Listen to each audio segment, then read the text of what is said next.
Summer 2017, and Jurgen Klopp's Liverpool had a big decision to make. They'd finished fourth the previous season, so Champions League football was back on the agenda. Was it the time to consolidate or to gamble and prove their credentials? The club opted to act and broke their transfer record with the signing of Mohamed Salah for £37 million. The Egyptian forward was no stranger to the Premier League, but his spell at Chelsea hadn't exactly set the division alight. Salah, though, had gone from Stamford Bridge to Roma, where his unique abilities had attracted attention, and earned him a place among Klopp's collection of exciting attacking players. And it didn't take him long to show his magic touch to Merseyside. In a remarkable first season, Salah's skill, flair and insatiable appetite for goals made him the most lethal debutant in Liverpool history. He was crowned PFA Player of the Year and won the Premier League's Golden Boot. It all started one July day at Anfield when the new signing greeted the media. I'm very excited and I can say I will give 100% and I give everything for the club because I'm here and I like to be here and really I want to win something for this club. Mo Salah played already in England, played in Italy, which is a very difficult league for an offensive player. He scored a lot, made a lot of goals, real quality, very important. Klopp showed his faith in his big investment from the start, fielding Salah against Watford in the first round of the Premier League campaign. Firmino, thủ môn đối phương đã đứng yên tại chỗ. Firmino với một pha lốp bóng và Salah để đưa bóng vào lưới. Đó là bàn thắng ngay trong ngày ra mắt của tiền đạo người Ai Cập. Một khởi đầu hoàn hảo dành cho Mo Salah. Anh mới chỉ ghi được 2 bàn thắng cho Chelsea để ngay lập tức đã ghi dấu ấn khi khoác áo đội bóng mới. An excellent debut, but not a perfect match. Liverpool were pegged back in added time. The game ended 3-3. Salah's new side were in for a bumpy start to the domestic season. In Europe, though, the Reds were up and running. Salah scoring in a victory over Hoffenheim that secured them a place in the Champions League group stages. Later that week, Arsenal visited Anfield and felt the fearsome force of Liverpool's newly formed attack. Chưa từng có trận đấu nào ở kỷ nguyên Premier League chứng kiến những pha tấn công dồn dập, khẩn trương và đầy tính sát thương như trận đấu này. Thực sự rất tuyệt vời. Bây giờ là cầu thủ cuối cùng bên phía Arsenal. Salah đã có pha nước rút với 1/2 chiều dài của sân. Mane đã có mặt để hỗ trợ, nhưng Salah muốn tự mình dứt điểm. Liverpool 3, Arsenal 0. Anh đã tự mình hạ sát đối thủ. Salah, Sturridge, bàn thắng thứ 4, 4 bàn thắng vào lưới Arsenal. Salah was proving his worth, but the team's frailties at the other end were laid bare in a 5-0 loss at Manchester City. Aguero, anh đã vượt qua thủ môn, Aguero ghi bàn và anh luôn làm được điều đó trong mỗi lần viếng thăm Liverpool. Fernandinho, lại là anh Sergio Aguero, dẫn đồng đội và Jesus là người được hưởng lợi. Sané with no pressure on him at all. Hoàn toàn không có áp lực nào dành cho anh và Liverpool sẽ phải trở về Merseyside cùng với một thất bại vô cùng đáng thất vọng. After that humbling, another stutter. The Reds' home league game against Burnley finished 1-1. Klopp expected an improvement when Liverpool travelled to Leicester to face the former champions. Coutinho, Salah, đó là một bàn thắng quá ấn tượng. Một pha đánh đầu siêu hạng của Salah. What a super header by Salah. Coutinho thêm một khoảnh khắc kỳ diệu nữa. Another moment of magic. It took a penalty save, but Salah's side held on to win 3-2, a result that lifted them to 5th in the table. If they thought that marked a real turning point, though, they were mistaken. Liverpool endured an awful October. 2 draws and then another dismal defeat. This time, Tottenham delivered the punishment. Bóng dành cho Kane và Lovren đã không thể ngăn chặn thành công. Harry Kane đã ghi bàn cho Tottenham tại Wembley trong một trận đấu vô cùng quan trọng. Kane đã tìm thấy vị trí của Son và Tottenham đã dẫn trước 2 bàn tại Wembley. Klopp không biết phải nhìn vào đâu nữa. Đây là Salah. Anh không việt vị và Salah gỡ lại một bàn cho Liverpool. Salah's strike wasn't enough to sweeten the game.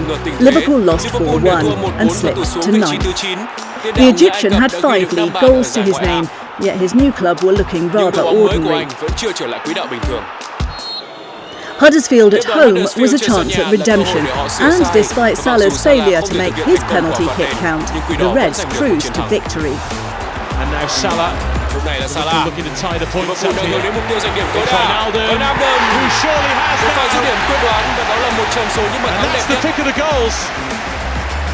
In November, Salah's form jumped to the next level.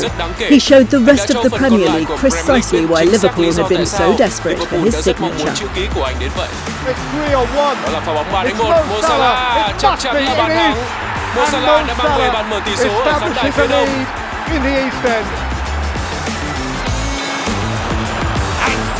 Salah tung lưới đối phương để giúp mang về chiến thắng cho Liverpool. Salah. Quá tuyệt vời, thêm một bàn thắng nữa của Salah. Yet another Salah goal. Đó là Salah. Một lần nữa anh lại lập công. Liverpool đang thăng hoa ở mức độ cao nhất. Coutinho. Bóng được chuyển đến vị trí của Salah. Mo Salah lại là một pha lập công nữa của anh.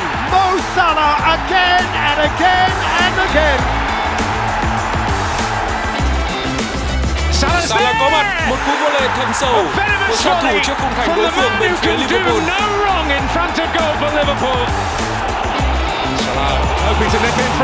Salah tiếp tục là một bàn thắng nữa.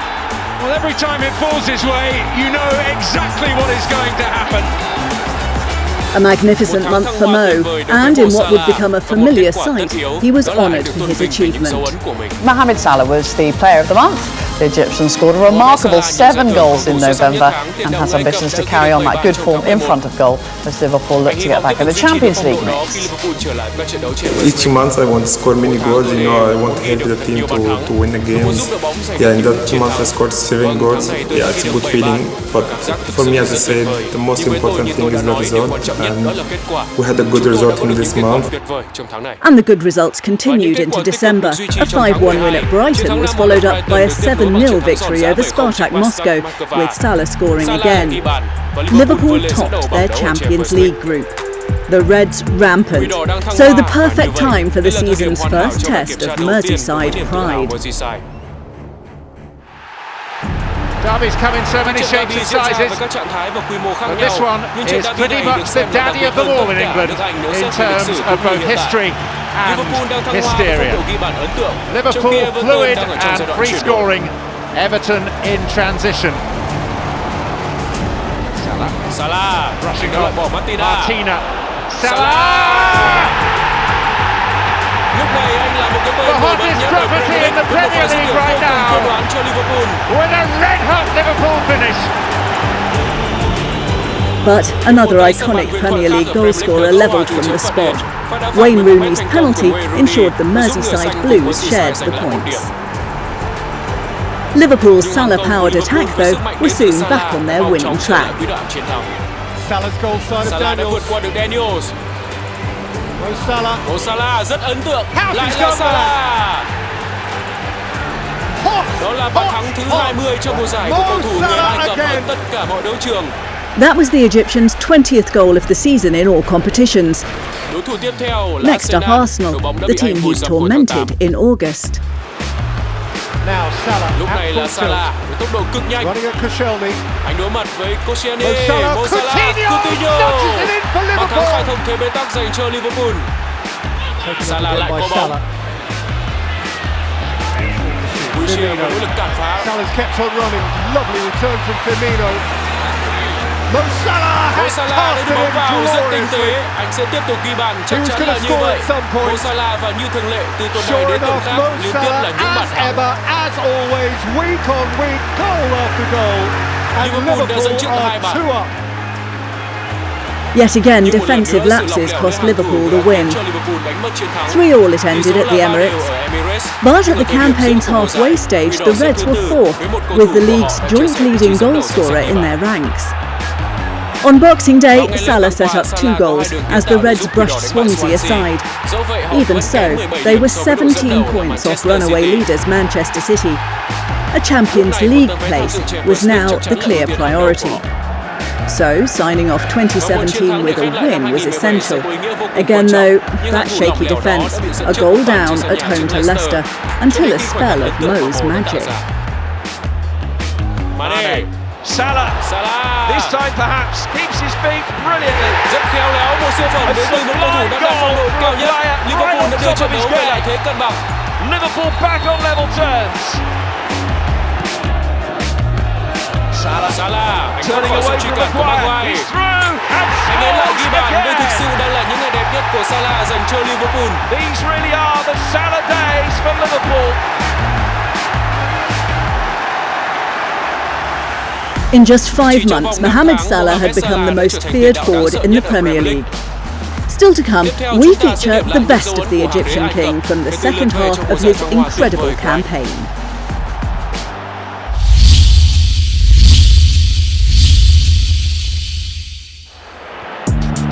2018 began with a farewell. Mo Salah's influential teammate Philippe Coutinho swapped Anfield for Barcelona. Liverpool's attacking Fab Four was now a thrilling 3. Salah, along with Roberto Firmino and Sadio Mane, made up the Reds' triumvirate, and all 3 were on target in a memorable encounter with Manchester City. The prime princes of Premier League entertainment gather here at a jumping Anfield, prepared, we all hope, to go hell for leather at each other. Firmino vượt qua sự truy cản của Stones. Bàn thắng với kỹ thuật siêu hạng, đó là một siêu phẩm. Blind skill. That was beautifully done. Lại là Salah của bóng. Here goes Salah again. And he's kept the Anh đã ball. tìm thấy Mane, Sadio Mane. Sadio Một Mane! pha ngã đẹp bác, quá tuyệt vời và sân Anfield đã trở nên cuồng nhiệt hơn bao giờ hết. What a hit! What a high for Anfield! Look at it bounce! Hear the place! Welcomed in by Salah. Here goes Mane. Out comes Ederson. Salah! Lần này thì sao? Bộ ba sát thủ đều đã ghi tên mình vào danh sách ghi bàn và mỗi bàn thắng đều xứng đáng là một siêu phẩm. Fabulously on each occasion. Manchester City đã phải nhận thất bại. Đó có thể là tựa đề trên trang nhất, nhưng còn rất nhiều điều đáng nói đến sau một trận đấu ấn tượng nhất có thể. Bóng đá đã khiến trái tim của bạn đập nhanh hơn rất nhiều. A victory over the champions-elect, achieved without the departed Coutinho. Liverpool were living up to the hype. But they were soon brought back down to earth, beaten in League and Cup. Time to refocus away to Huddersfield. Lần này họ quyết tâm trở lại khi làm khách dominated. To West Yorkshire. Liverpool đã chơi áp đảo trong chuyến đường khách tới And now they have 3 goals and 3 points. And to emphasise the gulf between these sides, Mohamed Salah has now scored as many Premier League goals this season as the entire Huddersfield team. Indeed, that was his 19th league goal, and number 20 came soon after against rivals Tottenham. Could come for Salah! Đến vị trí của Salah, một khởi đầu hoàn hảo dành cho Liverpool. Salah and Harry Kane were embroiled in an individual battle for the Golden Boot. At 1-1, the Tottenham striker missed a penalty, giving Salah the chance to win the match. Alexander-Arnold chuyền bóng cho Salah, họ đang băn khoăn và vẫn là Salah. Salah goes on though, and still, and Salah scores! tiếp tục ghi bàn cho Liverpool. Một tiền đạo gặp chuyện And không they may, well have còn won người it kia for tiếp tục ghi tên Liverpool. mình vào bảng tỷ số. One striker's despair, another goal scorer's delight. And Icon Lamela goes down, Người đã bị ngã và trọng tài and the chỉ tay và chấm phạt đền. has pointed to the penalty spot. 95th minute, 95 một cái kết nghẹn thở Anfield. Anfield và lần này vẫn là Kane lĩnh trọng trách. And this time, Kane is up to the task. The Reds engaged in another epic encounter, with the Egyptian just getting better and better.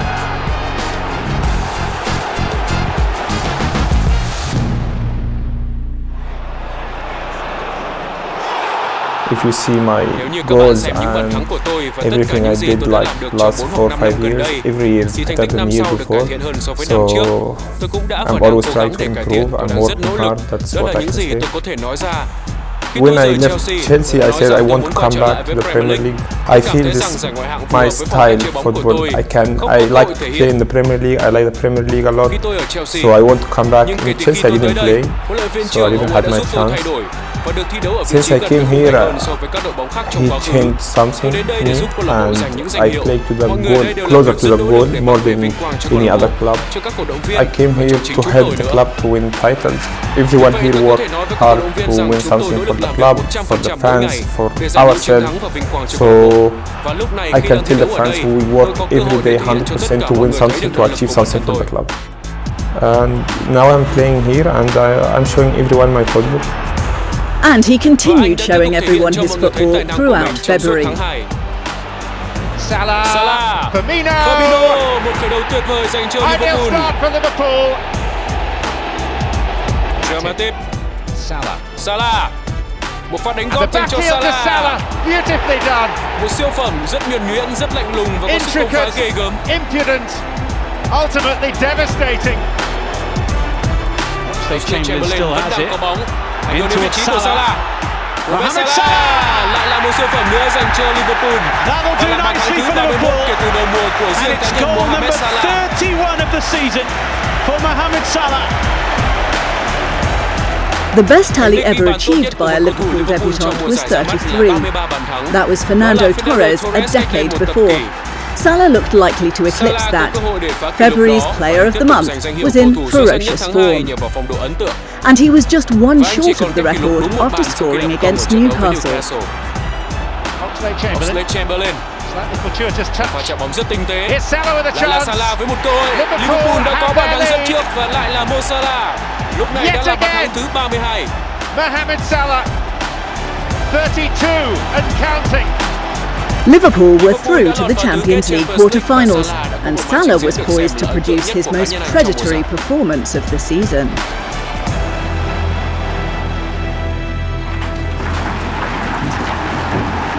Well, all of a sudden, Liverpool Football Club has a diary full of potential thrills. These are the days that can slip beneath the radar. The weather is rotten. Anfield demands due care and attention.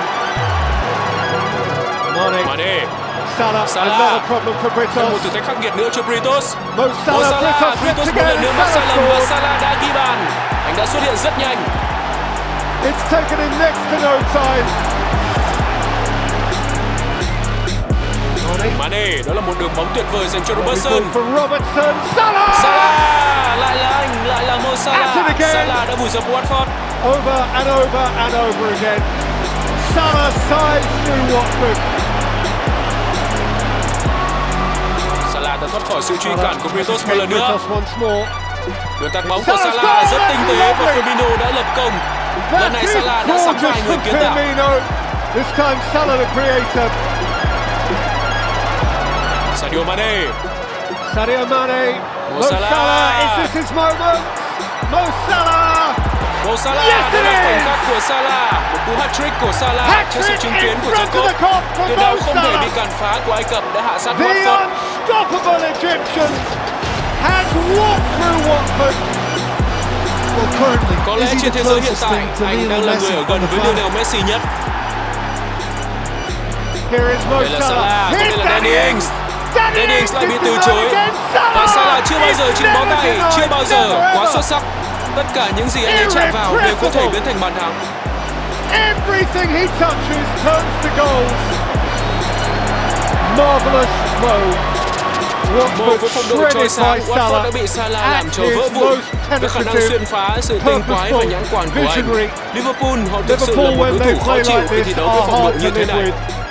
I have to thank everyone from my teammates. You know, I was out there, I couldn't reach these numbers, but you know, each game we try to get 3 points. That's the most important thing. But every game I want to score, I want to help the team. But the most important thing today is 3 points. Jordan, I know it's your 200th Premier League appearance for Liverpool, but Mo Salah is our man of the match. So if you'd like to do the honours for us. Thank you.